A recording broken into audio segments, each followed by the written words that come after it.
I wasn't on the expedition. I was supposed to be. I've done 5 expeditions to the Titanic. I've made multiple dives. I was supposed to be the content expert on this dive. I couldn't go because of climate issue, and PH and Ashleigh took my place. I know 3 of the people in the sub, and I'm working as well as OceanGate and others, U.S. Coast Guard and others, to bring them home.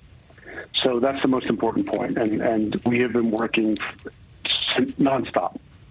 And I've been working primarily with my contacts in the private sector, not the government, because I led the expeditions that found and recovered the Apollo rockets for Jeff Bezos. And like I said, I've done 5 expeditions to the Titanic. I've done other expeditions. I've made multiple deep dives to 3 miles and more deep in deep submersibles. So I've been trained. I know it. I was supposed to be in the sub, and I was going to provide that training, which PH and Ashleigh provides and Stockton Rush provides before you get in the sub and during your descent.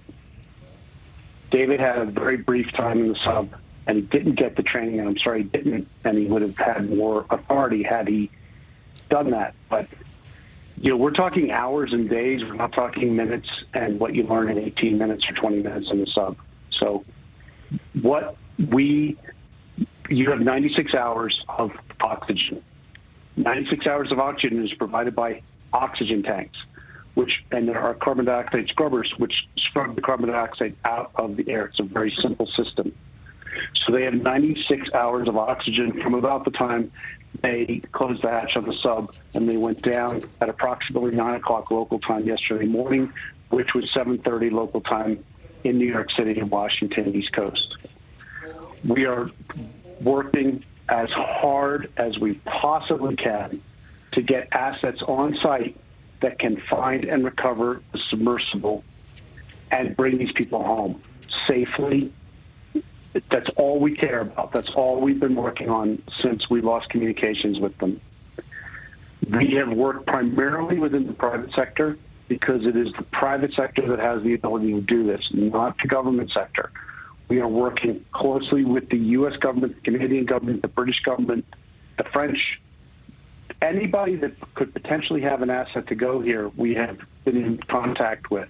There are very, very, very few, as you said in your introduction.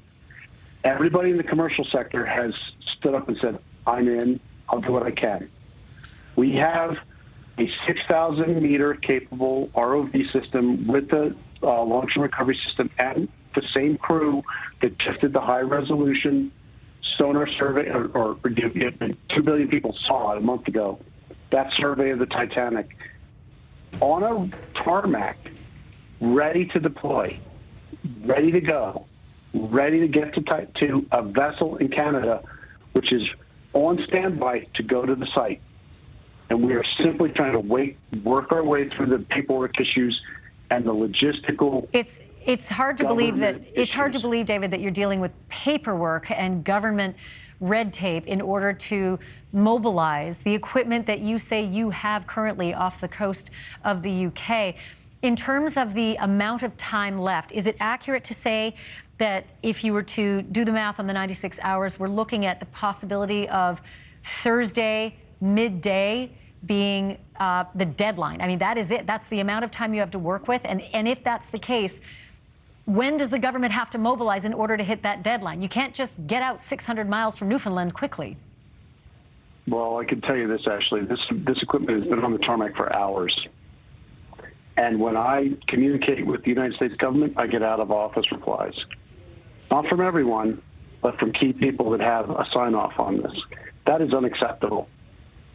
Absolutely unacceptable. It's unconscionable. Those assets could be, exactly. It's unconscionable. Those assets could be there tomorrow. We have worked with the government, but we have worked independently to get the assets on site.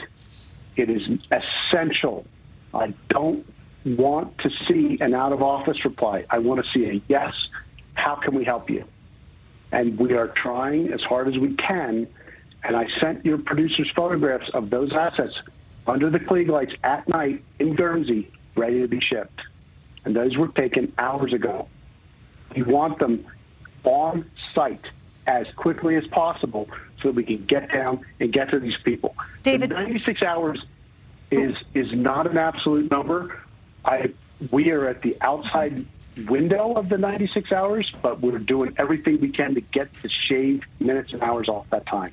Just one last question. I'm not sure if you're able to answer, but we did confirm tonight that Stockton Rush, who is the CEO of OceanGate, is on board the submersible, that your friend, Paul-Henri Norjolet, who took your place as the content expert, he's on board.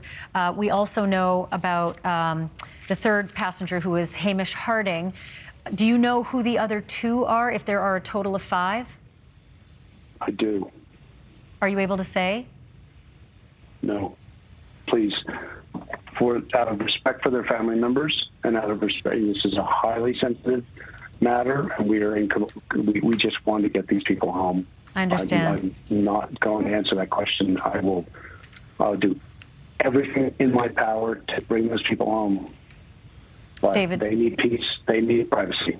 David Concannon, I respect that, and I pray alongside you and all of your colleagues in the community that the red tape is obviated at some point soon, as the clock is ticking. Thank you for being on with me tonight. Thank you for those updates. I really appreciate it. Thank you for watching. Go to newsnationnow.com to find NewsNation on your television provider. And don't forget to click the red subscribe button below to get more of NewsNation's fact-driven, unbiased coverage.